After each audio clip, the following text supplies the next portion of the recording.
Spoiler warning. The following discussion will contain spoilers. We recommend checking out the movie first, then coming back to hang with us. But if you don't care about that, glad to have you here.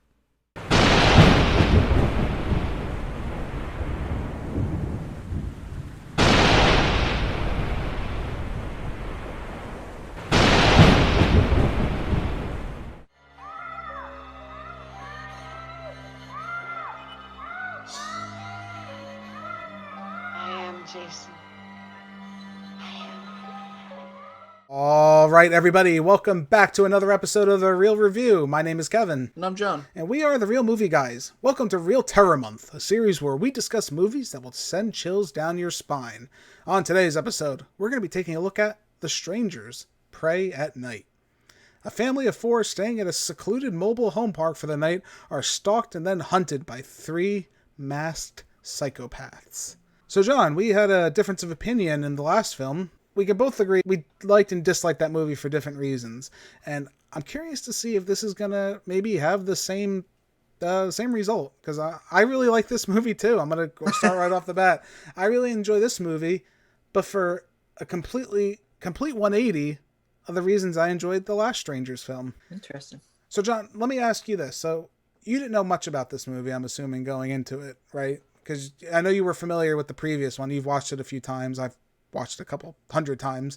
So we're familiar with that film. But this one, you didn't really know anything about. With that, but I assume that I'm correct in thinking that?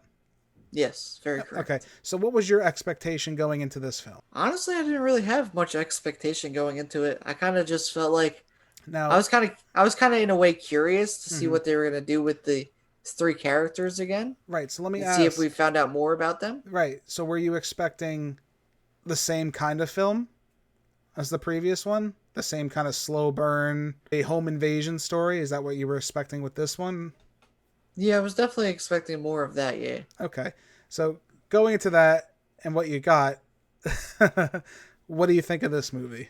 I felt like this was a more upbeat movie, per se, in a very different way of doing it. I mean, it's funny how they do it like more in a trailer park now instead of like just one single house. Right. I thought that was kind of unique and interesting. Okay. Um, Right, so let me piggyback off you real quick. This movie's very polarizing. This is another one, again, just like the other one, this one's very polarizing. I've seen camps of people who love it, and I've seen camps of people who hate it. I tend to fall on the camp of people that really like this movie. This movie is 100% different from the last movie. While the concept is maybe innately the same to some regard, this movie changes from a terror movie to it goes out to a slasher movie. Oh, you have to run! Run!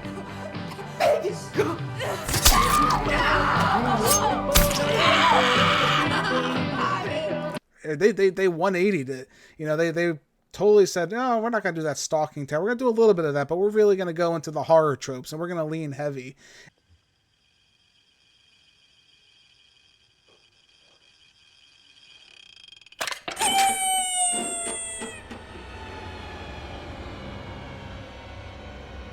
No.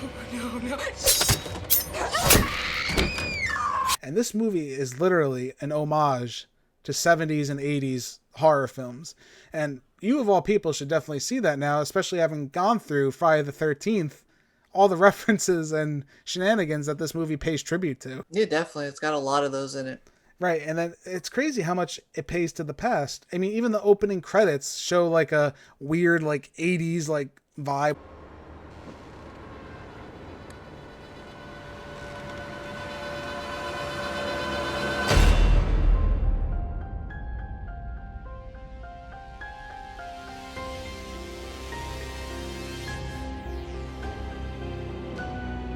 We didn't get anything like that before. We had like a found almost like documentary style film last time. Now we have just like this crazy blazing 80s soundtrack film. It's in my opinion, it's campy, fantastic, and fun.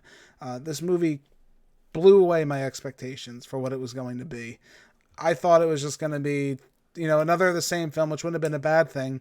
But I feel like they were brazen and brave just to say, no, we want to make something completely different. Use these characters that were I said earlier in the last review when we were talking about them, I spoke about how I liked their look, you know, the beginnings of something. And I feel like this movie kind of cemented those characters as being something, where Man in Mask, Dollface, and Pinup kind of fell into like an identity of sorts.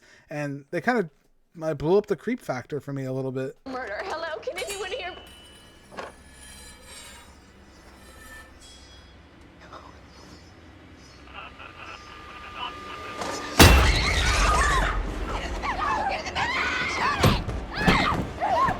Yeah, definitely. It was a very interesting take Right, on going with those characters. Yeah, and too. I love just the influence. There's like a tribute to Texas Chainsaw Massacre. The scene she jumps into the back of the truck after he tries to grab her, like Leatherface in Texas Chainsaw Massacre. Again, there's so many references. I wish I could be here all day if I really went into them.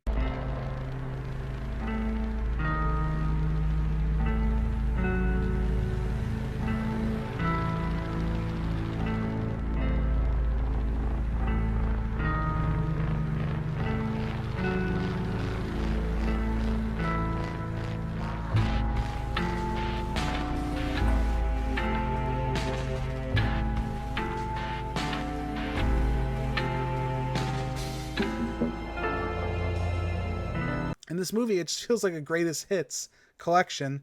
While that's important, I also feel like it does some of its own things, which I really do enjoy. There's two scenes in particular I really want to talk about.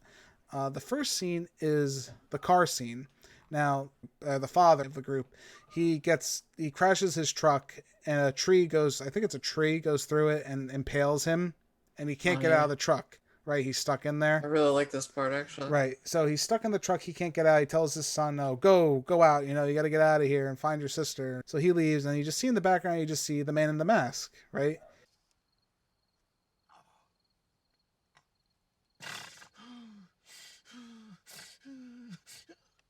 He just stares at him. He walks around, comes in, and the scene is so brilliant. I mean, hands down, it's just an amazing scene. He sits in the truck, right? He just sits there casually, not saying anything, really unsettling. You know, the father's like yelling at him, not saying a word. He goes on, turns on the radio, he finds a song that he likes, he finds a station, right? He gets like all comfortable. He takes out like a pick, right? He takes out like an ice pick. Okay, we just talk about this, okay?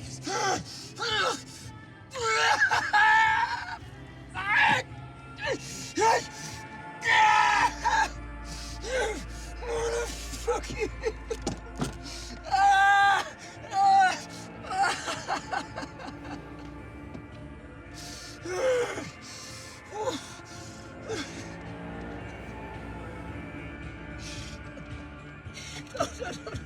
And he goes and he just stabs him.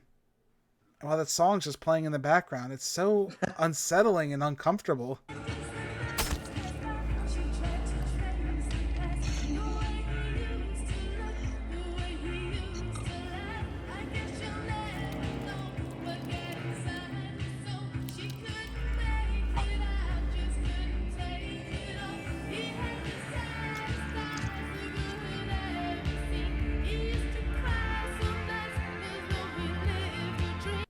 Like menacing too. It is. It's menacing, especially because he doesn't say a word. Not one single word is said. None of them. Well, except Dollface is the only one with dialogue, I believe. Why are you doing this? Why not?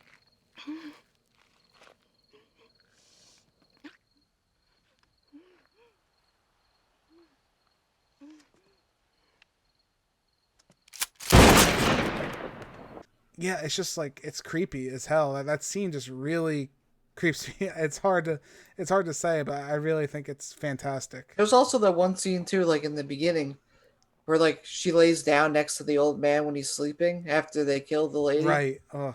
I thought like that's so menacing and creepy that like after watching that, like if you watch that alone, it kind of gives you like the creeps too. Like somebody's gonna lay down next to you or something when you go to sleep at night. It's like kind of just brings in that little horror into it. Well, too. it's funny because I complimented the last movie for atmosphere, making it a terror movie and being so strong and fantastic about it. This movie does that but in a horror style. It kind of uses its soundtrack to bolster.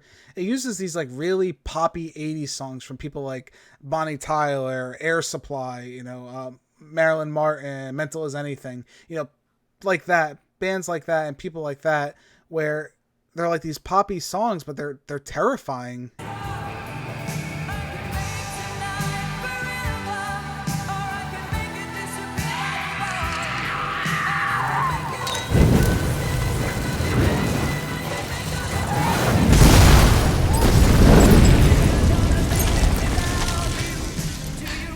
In a sense, they're like these really unsettling songs with the right kind of action. My other favorite scene, and I absolutely adore this scene, beginning to end, is the pool scene.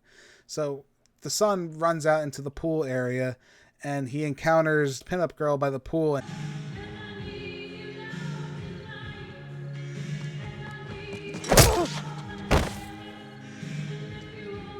he kills her.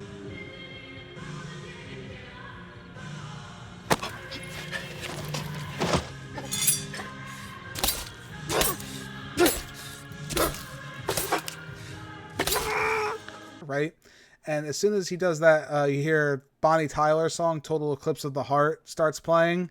And that song, I love that song in general. That's an amazing song. But it pops on, and you just see, behind him, you see the man with the bag on his head. You just see him dragging the axe behind him.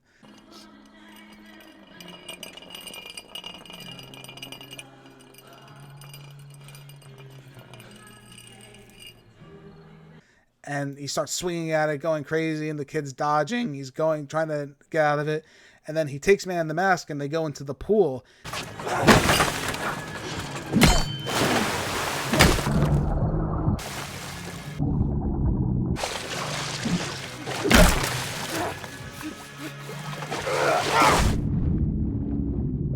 And the interesting thing this movie does with that is the sound gets impaired, right?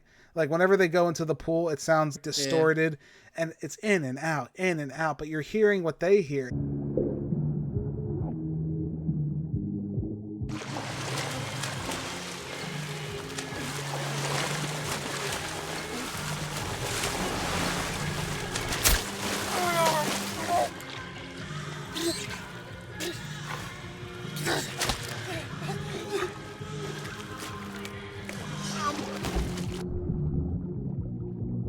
It's just so unsettling and uncomfortable.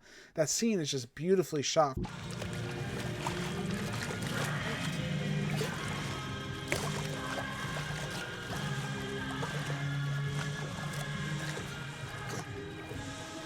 From the brightly colored lighting, like it's just so menacing. This movie does an excellent job with that, and it's extremely surprising, in my opinion. I would not have expected that from this film. And I think another strength this movie has, this is a short movie. This movie moves at a pretty decent pace from beginning to end. I didn't feel like we spent too long anywhere. I don't think it was... there was no time wasted, you would say. It's around 85 minutes, I think it clocks in at. So that's pretty quick for a movie when you think about it. It knows what it is. It knows what its target objective is, so it's not wasting any time. It's about these three people going after this family in more of a slasher style and just kind of going all out while terrorizing them. And this movie just plays it brilliantly, I think, from beginning to end. Now, John, what negatives did you have about this movie? Just some of the characters in it, I feel like weren't as strong as they could have been, maybe. Okay. Yeah. No, I was actually going to bring that up. I'm glad you brought that up. I feel like the final girl, which we've talked about the final girl in all of of our movies. The final girl in this film, she's kind of unlikable. What are you doing? I don't know. Mom told me to come hang with you. Such a bitch. Just being dramatic. Yeah, you think? I meant you. Fuck off. I would say she was kind of unlikable from the beginning of this movie right up into the end. Yeah, I didn't really care what happened to her. That's Bailey Madison. She plays Kinsey. Again, she's just kind of annoying. I didn't really care for her. Her brother was a little better. It's my fault that she's dead. Kinsey, stop. No, we wouldn't have been here, Luke. We wouldn't have been here if I wasn't such a fuck up. Just shut up. Shut up. You know that's not true. You know that.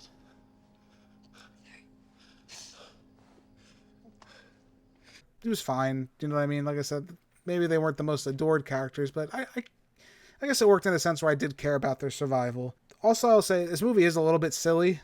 I think a lot of people are going to have an issue, and I think that's what hit a lot of people when they saw this, is this movie is a complete tonal shift, right? It's not like The Other Strangers. If you loved The Other Strangers and watched this, I could see you hating it. Hell, I could see you hating both of these movies, to be honest, because this one just doesn't have any fear, right? It goes full in with the cheese and the campiness, and it knows what it is, and it's having a good time.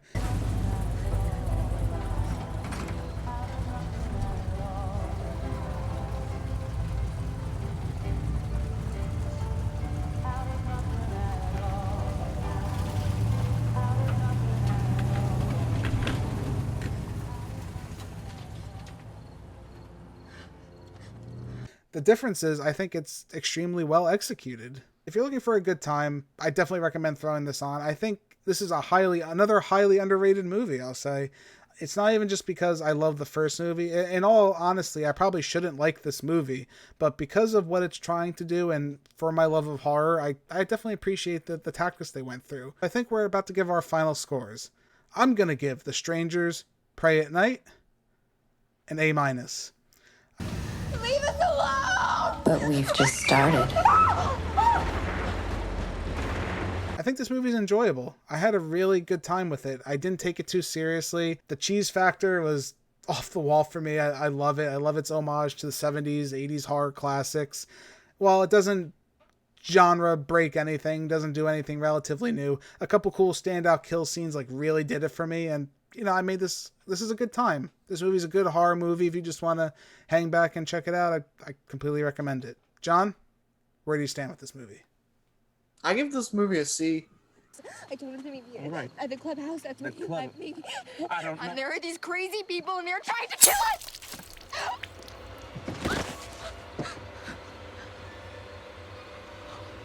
As I kind of gave the other one, I feel like, they're different in a way, but they're still like the same in a way. They kind of have different little unique things that I liked about each. Mm-hmm. And I just feel like it was overall an average, decent movie. I understand. Like I said, I wasn't blown away by it or anything in it. It's just all right. no, it's for me. interesting. That's again why I picked these movies, in our lineup, because I thought they would be polarizing for us for different reasons. I knew I love them, and I was curious to see what you would think going into them. So I'm glad I could see the other perspective there. Like I said, I find these movies enjoyable for very different reasons. I feel like while we don't see that all the time with our observations of Friday the 13th, we saw what a serious horror movie could do and what a campy horror movie could do, what something completely out of left field could do. And, we saw all these different iterations of horror where I thought it was interesting to see only a 2-film series play it so closely. Friday the 13th had years and years to develop its different stories for better or worse. This movie had a 10-year gap between the first one and the second one. So it was just interesting to see, where they went with that. Horror is a very interesting category. Hopefully we get to explore it more in the future, if we ever take on any other horror movies, because horror just fits in anywhere, really. It's a very interesting category. John, where can the people find us at home? You can find us on YouTube, The Real Movie Guys on YouTube. Like our channel, subscribe, hit the notification bell so you get notified when we post things up. You can also find us on Twitter at TheReelMovieGuy. You can tweet at us, let us know what you're watching.